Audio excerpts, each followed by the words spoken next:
정상회담으로 본 미중의 속내인데 요거에 앞서서 그 얘기를 좀 먼저 좀 해주셨으면 좋을 것 같은데. 미국이 그 얘기 북한을 선제 군사로처럼 그래서 뭐 항공모함도 오고 뭐 이래가지고 지금요. 네네네. 북한이 핵과 미사일을 계속 고도화하고 있잖아요. 이번에 4월 15일이지 김일성이 생일에 그 전후로 또 핵이란 미사일 실험을 할 것이다. 텐데 예. 미국이 이번에 그 플로리다 정상회담에서 어떤 얘기를 했는가 하면 중국이 네가 압박을 해서 이 문제 풀어라. 풀지 않으면 우리가 독자적으로 해결하겠다. 모든 옵션은 테이블에다 놓아져가 있다. 네네. 이 얘기란 말이에요. 네네. 그리고 하필이면 회담하다가 시리아를 한 방 때렸어요. 네네. 만 6년째 이어지고 있는 시리아 내전에서 최악의 화학 무기로 추정되는 살상이 벌어졌습니다. 공습 이후에 길거리 주민들이 곳곳에서 질식사했는데 9개월 된 쌍둥이를 비롯해서 20여 명의 가족을 잃은 한 남성의 비통한 사연이 전해졌습니다. فتونا برا كانوا واعيين بعد 10 دقائق شمينا الريحة ولادي ما عاد يستحملوا. 쌍둥이 아빠는 이번 공습으로 아내와 형제까지 가족과 친척 25명을 잃었습니다. 살인가스 등 독가스에 어린이만 20명 가까이 숨진 비극의 현장입니다. 미국이 시리아에 대한 미사일 공격을 감행했습니다. 부검 결과 살인가스로 드러난 화학무기 공격을 감행한 전투기들이 이륙했던 곳입니다. It is in this vital national security interest of the United States to prevent and deter the spread and use of deadly chemical weapons. 시진핑 주석과 만찬 직후에 이루어졌다는 점에서 북한과 중국에 대한 메시지라 이런 해석도 나오고 있습니다. 항공모기 써가지고. 시리아를 때려서 우리는 말로 하지 않는다는 거예요. 행동으로 고장 보여주겠다는 거예요. 그러면서 칼 빈슨이 항공모함 방향을 틀어서 왔잖아요. 내가 근데 칼 빈슨이 문제가 아니고 핵 잠수함들이 이미 다 선제 배치가 돼가 있는 사실 제가 알기로는 이거 뭐까지 군사 기밀인가 모르겠는데 아닐 거예요. 8척 정도 배치가 돼서 기동을 하고 있습니다. 고도가 된 거는 뭐 한 대. 예, 그리고 오키나와에는 괌에 있는 랩트기가 10대가 있습니다. 핵잠수함 8개 있고 그다음에 지금 항공모함이 오고 있다라는 거예요. 예. 자, 근데 우리 이제 언론에서 그렇게 얘기를 합니다. 자, 북한이 핵실험한 것만으로 또 미사일 발사 실험한 것만으로 북한을 선제 타격해버리는 것 명분이 없지 않느냐 이 얘기를 많이 하잖아요. 그런데 이라크전 때 미군 비행기가 초계 비행을 하는데 이라크 미사일이 딱 겨누습니다. 겨누니까 보통 한 발 맞아야 자위권으로 그걸 보복을 할 텐데 겨눈 것만으로 공격으로 간주하고 이라크를 포격을 해버렸어요. 겨눈지 안 겨눈지는 아무도 모르죠. 아니, 증거 다 나갔습니다. 미군 쪽에서 주장하는 거죠. 비행기 참 기록이 다 된다. 옛날에 베트남에서 또 통킹만 해서 공격도 안 받아놓고 공격받았다고 전쟁이 일으키고 했잖아요. 통킹만 거는 맥나마라 장관 때 나중에 시인을 한 상이지만 이 부분은 전자 시스템이기 때문에 이건 거짓말을 못해요.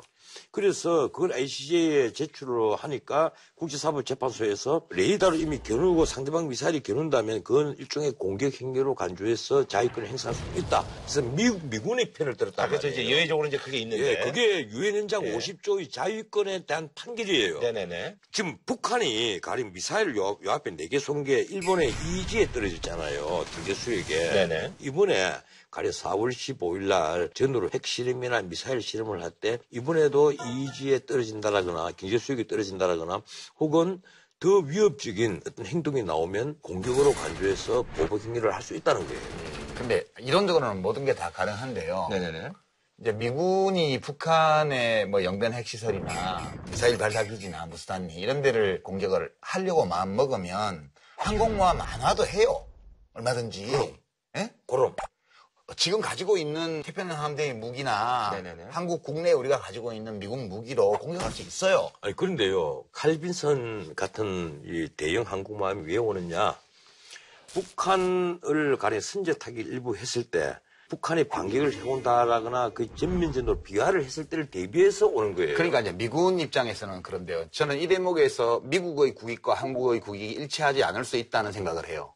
그러니까 우리 외교라는 거는 국익을 추구하는 건데 우리가 한미 동맹을 맺고 있는 우방국이지만 미국의 이익이 늘 한국의 이익인 건 아니에요. 마찬가지로 한국의 이익이 늘 미국의 이익인 것도 아니에요. 친구들 사이에도 얼마든지 이해관계가 달라질 수 있죠. 경우에 따라서. 네. 근데 이제 미국이 북한을 선제 공격한다는 거는 한반도에 거의 전쟁에 준하는 사태를 일으킨다는 뜻이에요. 그럼 누가 죽어요? 죽으면 우리가 죽지. 아니죠. 김정은이가 죽죠. 왜 김정은이가 앉아서 맞아 죽어요? 그러니까 앉아서 죽이려고 하는 저는 거죠. 이런 거예요. 지금 앉아서 맞아 죽도록 하려고 하는 거죠. 시진핑하고 회담하는 도중에 시리아 폭격을 했는데 시리아의 정부군의 군사기지를 폭격한 그 결과가 시리아 사태를 해결하는데 요만큼이라도 도움이 되냐? 그런 거 없어요. 아니죠. 그러니까 시리아가 문제는- 선제적으로 아니요. 그러니까 제가 가스 알아요. 공격을 했잖아요. 압니다. 예. 그 시리아 정부군이 반군 지역에 대해서 네네. 화학탄을 쐈기 네. 때문에 예. 그 응징 차원에서 했는데 그렇게 응징 차원에서 했다고 시리아 사태가 해결이 되냐면 안 돼요. 근데 아니 최소한 그 발사지역은 다 괴멸시켜 버렸잖아요 이번에. 거기서 토마호크로. 거기서 바로 전투기 또 떠가지고 또 반군 지역에 폭격 또 했잖아요. 아니, 정부에서. 발사지역은 전부 다 최소한 그 발사지역은 자, 전부 다 괴멸시켰어요. 좋은데요. 그렇다고 예. 시리아 내전이 해결되지 않아요. 난민 문제도 해결 안 되고. 그러니까 트럼프는 시진핑하고 회담하는 동안 시리아 사태를 국내 정치에 이용한 거예요. 저는 그렇게 봐요. 미국 국민들의 시리아 폭격에 대한 지지율이 높고 트럼프의 지지율도 올라가요. 그러니까 지금 한반도의 전쟁 가능성과 관련해서 제일 큰 위험 요소는 한반도의 상황, 북한의 문제를 트럼프가 국내 정치용으로 이용해 먹는 거예요. 이제 그 점이 저는 제일 걱정이 되는 거고 북한에 대한 군사 공격을 한다는 거는 그 자체로 준전이 상황이고 전면전으로 번질 위험도 배제할 수 없기 때문에 우리 다 죽는 거예요. 미국 사람들은 멀리서 비행기 띄워가지고 폭풍 폭격하지만 죽는 건 우리가 다 죽어요. 그러니까 이거는 우리 정부하고 합의해야 돼요. 합의하지 않고 북한에 군사 조처를 한다는 건 있을 수 없는 일이라고 아니죠. 생각하고요. 그 점에 대해서 그래서 아니다. 황교안 대행은 의사표명을 해야 되고요. 지금 주요 대선 주자들도 이 문제에 대한 의사표현을 해야 된다고 아니, 생각합니다. 그런데 북한이 물론 미군을 공격하지는 않을 거예요. 그런데 죽으려고. 예, 미군이 공격을 당한다면 미국의 자위권 차원에서 공격할 권리가 생깁니다. 나머지 문제, 예컨대 북한을 선제 타격하는 문제는 한국 정부가 반드시 그런 의논을 해야 되겠죠. 의논이 아니라 예. 합의를 해야죠. 예, 문제는 난 이렇게 생각해요. 북한 김정은 정권은요, 저건 말로 해서 되는 게 아닙니다. 때릴 건 때려야죠. 전쟁은요, 배 나온 아저씨들이 앉아가지고 에헤. 그 나라의 젊은 애들을 죽이는 행위예요. 에리 프로미스는 건전한 사회에 어떤 내용이 있는가 하면요. 수많은 모든 평화조약, 말로서 하는 모든 대화, 이게 다 일괄적으로 평균을 딱 나와보니까 말로서 하는 평화는 2년밖에 못 간다. 세상이 그렇다고 해서 아니, 그렇게 가는 게 바람직한 건 아니죠. 김정은이가 왜 핵을 개발하고, 왜 미사일 개발하고, 예? 왜 저렇게 병력을 왜 유지하겠어요? 무서우니까 그런 거예요. 무서운 거, 그러니까 그게 늘 그 얘기 하는 거예요. 북한이 방어적 차원에서 이렇게 엄청난 대군을 유지하고 핵을 개발한다. 천만의 얘기입니다. 아니, 근데- 적화 통일은요, 북한의 노동당 강령에 제일 앞에 나와 있는 거예요. 걔네들이 입으로 뭐라고 떠들던 적화통일은 물 건너갔어요, 이미. 뭐 그걸 걱정을 하세요. 아니, 그 많은 분들이 이제 궁금해하시는 게 이번에 이제 4월 15일에 이런 뭐 소위 말해서 이제 여러 가지 얘기들이 있는데 가능성이 이제 낮다라고. 낮아요. 아니, 없다고는 말 못하겠지만. 근데 모든 일에는 뭐 완전히 없다고는 뭐 얘기. 지금요, 이번에 트럼프 시진핑 정상회담에서 오고 간 내용, 기자회견도 없었고 공동성명도 네네네네. 없었잖아요. 합의문도 없었고. 그래서 처음에는 코리안 패싱 아니냐. 음흠. 코리안 패싱. 언론에서 그런 얘기가 미국 언론에서 나왔어요. 그런데 회담 마치고 4시간 뒤에요. 트럼프가 황교안 권한대행에게 전화를 했잖아요. 그래서 충분히 내가 그 중국에 한국 입장에서 설명을 했다. 한국 입장 설명했다면 사드 문제일 거예요. 네네네. 설명했다 이제 이렇게 얘기를 했는데 그동안에 스파이스 백악관 대변인 한 얘기를 보나 지금까지 트럼프가 한 워딩으로 보나 한 얘기는 다 뻔합니다. 중국이 북한을 압박할 1차적 책임이 있는데 지금까지 중국은 늘 흉내만 냈다. 그래서 정확히 핵과 미사일에 대해 통제를 해라. 통제를 못한다면 우리가 독자적으로 행동하겠다는 거예요. 더 이상 방치를 하면 이건 대한민국이 위험한 게 아니라 미국이 위험해진다는 근데 거예요. 변호사님, 그거는 트럼프 예? 입장이고 우리 한국이 미국과 동맹관계인 것처럼 북한은 중국하고 동맹관계예요. 그런데 그러면 중국이 북한 편을 넣은 건 너무 당연한 거죠. 아니 그런데 문제는요. 북한이 핵과 미사일을 개발하잖아요 지금. 핵과 미사일을 개발하고 미사일은 지금 ICBM 완성 단계까지 들어갔단 말이에요. 그럼 미국으로 봐서 미치는 거죠 이게. 그리고 SLBM까지 만들어 놨는데 언제 샌프란시스코 코앞에 가서 폭 날릴지 모르잖아요.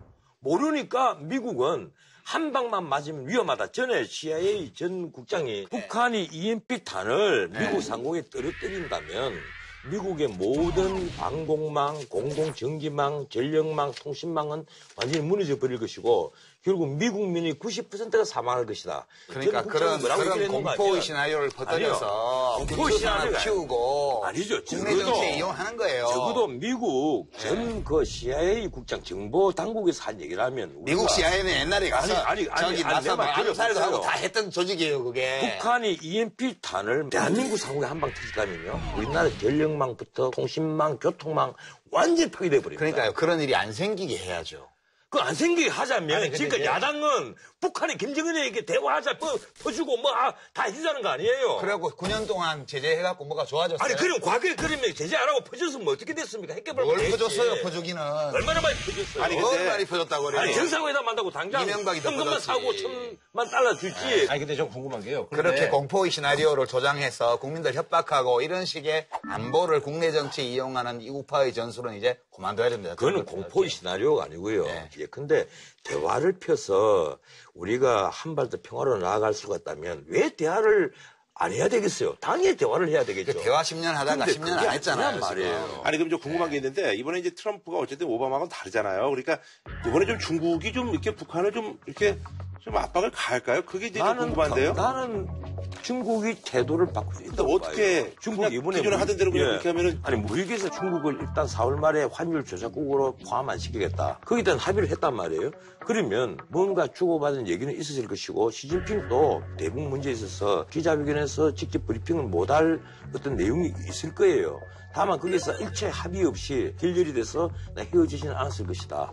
그러니까 정상회담이라는 게 원래 미리 사전에 의제를 다 조율하고 합의문 초안을 만들어 놓고 하는 거예요. 그러니까 지금 아무것도 안 나온 거는 사전에 그거 없었다는 뜻이고요. 없었고 의견 접근만 이루어지고 몇 가지 쟁점이 남아 있었는데 정상들이 만나서 풀 수도 있어요. 그러면 이제 그 부분 채워갖고 합의문이 나오겠죠. 공동성명이 나오거나. 근데 그것도 안 됐어요. 그러나 이제 어떤 대화는 오갔겠죠. 대화는 오갔을 거고 이번 정상회담 과정에서 북핵 문제를 포함해서 여러 가지 문제에 대한 그런 완벽한 합의가 안 됐으면 다음에 또 그러면 실무적인 협의를 해보자 이런 물밑 대화들이 오갔을 수는 있어요. 그러나 우리가 지금 생각해야 되는 거는 제재와 대결로 갈 거냐 아니면 대화 협력으로 갈 거냐에 대해서는 국민들도 의견이 반씩 갈라져 있고 여러 가지 토론회를 소지가 있어요. 근데 지금 문제는 우리가 이 남북 관계라든가 북한 핵, 북한 미사일 문제에 대한 합리적인 해결을 가로막는 거는 감정에 휘둘리는 거예요. 미우니까 때려버려야 돼. 그리고 우리 힘으로 못 때리면 저기 바다건너 센 놈 데리고 와서 때려버려야 돼. 이런 식으로 생각하기 때문에 인류의 역사가 전쟁으로 점철된 거예요. 그래서 저는 어떤 경우에도 한반도의 전쟁 위기를 조장하는 군사행동이 있으면 안 된다는 원칙을 갖고 임해야 된다고 보고요. 예. 그리고 우리 헌법상 북한 지역은 우리 대한민국 영토예요. 그리고 불법단체가 점거하고 있어요. 우리 법률상으로는. 미국이 한국 정부와의 합의 없이 협의 아니에요. 합의 없이 헌법상 우리 영토에 군사적 공격을 하는 사태는 절대 있어서는 안 된다. 그 점은 저는 뭐 입장을 대변하고 싶어요. 예, 그런데 김정은 이 친구는 어디로 튈지는 몰라요. 지금까지 김정은이 해온 행동들 잔인한 어떤 처형이라든가 그동안에 극심을 하고 미사일 쏘고 올해만 들어와서 미사일 벌써 3번 쏘았습니다. 이런 무대뽀지긴 이런 행동들을 볼 때 이 친구를 그냥 대화의 상도로 얘기한다 하는 것은 나는 좀 아니라고 봐요. 저는 김정은이 자기 할아버지나 자기 아버지나 다름없다고 봐요. 김일성 생각해보세요. 전쟁이 일으켰죠. 3년간 전쟁에서 500만 명이 죽고 다치게 했어요. 한반도가 김일성이죠. 국제전의 전쟁터가 되도록 만들었어요. 그리고 수없이 도발을 했고 그 1.21 사태 일으켜갖고 특수부대 보내서 박정희 대통령 죽이려고 그랬어요. 그 도발만 한 게 아니고 그 내부에서 연안파 그다음에 중국에서 독립운동했던 사람 다 숙청하고 남로당 다 숙청하고 사람들 수없이 죽였습니다. 그런 사람을 상대로도 1971년도에 미국과 중국 사이에 대탕트 분위기가 조성이 되어서 국제 질서가 냉전 체제에서 이 공존 체제로 이렇게 전환하는 기색을 보이니까 우리 국익을 지키기 위해서 박정희 대통령이 대화해서 14남북 공동성명도 발표를 했잖아요. 이제 그게 벌써 40년 전 일인데. 아니 근데 보세요. 45년 전. 보세요. 예, 그 변호사님은 지금 45년 전만도 못한 얘기를 하시는 거예요, 지금. DJ 때 대화를 했는데 그 이후에 도발을 멈춰 않았던가 군비를 축소를 했다라거나 이런 것이 아니고 사실 뒤통수 친 거잖아요. 그 가령 김대중. 그러니까 그런 문법이 이 문제를 너무 단순화시키는 거예요. 물론 그 북한을 옹호하는 입장에서는 옹호하는 게 아니에요. 뭐라고 얘기합니까? 북한은 자기 살기 위해서 핵을 개발하는 것이다. 그 변호사님은 제가 이렇게 얘기를 하면 북한을 옹호한다고 말씀을 하시는데요. 북한을 옹호하지 않아요. 결과적으로 옹호하는 셈이 된단 저는 말이에요. 평화를 옹호해요. 북한을 옹호하는 게 아니고.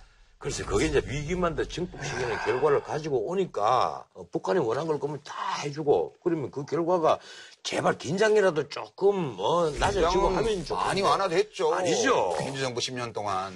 암암리에 사실이죠. 암암리 핵은 더 고도화시키고 그건 변호사님 시각이시죠. 미사일은 드디어 ICBM까지 나왔지 않습니까? 그럼 뭐 그거는 이명박 박근혜 정부 때 다 개발한 거예요. 아니 핵실험을 처음에 한 데는 노무현 정부도 한 거예요. 미사일은 장거리 미사일은 다 이명박 정부 때 한 거 아니에요. 이제 뭐 마무리 줘야 되니까. 근데 뭐 지금 뉴스가 들어온 게 있는데 오늘 이제 중국이 이제 대북 제재 이제 합의를 했다고 하니까 그걸 좀 지켜보는 걸로 하고 뭐 이쯤에서 그럼 어쨌든 뭐 이제 전쟁은 두 분 다 이제 가능성이 없는 걸로. 하여튼 어제 이제 우다웨이 육자회담 중국 쪽 수석 대표 왔잖아요. 주요 대선 주자들하고도 만나겠다는 얘기는 중국의 입장이 조금이라도 바뀌었기 때문에 우다웨이 그 수석 대표가 오지 전혀 바뀌지 않은 대신에 앞으로 육자회담을 합시다 이 얘기하려고 이제 오지. 그런 게 있으면 좋죠. 봐요. 네, 그런 게 있으면 좋은 거지. 어쨌든 대화가 오간다는 건 좋은 그리고 시진핑의 어떤 메시지를 가지고 대선 주자들을 만날 것이라고 생각을 합니다. 그건 좋은 현상이에요. 네네. 알겠습니다. 그리고 이제 또 우리 또 이제 한국에 미군들이 많이 있지 않습니까? 그리고 또 가족들도 있고 해서 이제 30만 명 정도가 있으니까 이게 뭐 이제 대피시지 않으면 이제 공격이 이게 또 불가한 그런. 그러니까 지금 이런 얘기가 도니까 일본에서 이시바인가 뭐 이름도 개상하더라. 이시바가 뭐야. 한반도에 전쟁 상황 벌어지면 일본 국민들 목숨이 위태로우니까 대책세야 된다. 이따위 소리는 하고 지금 그 논리로 구한말에 일제가 우리 병탄할 때 그런 논리로 한반도 진출했던 거 아니에요. 똑같은 논리를 지금 하고 있잖아요.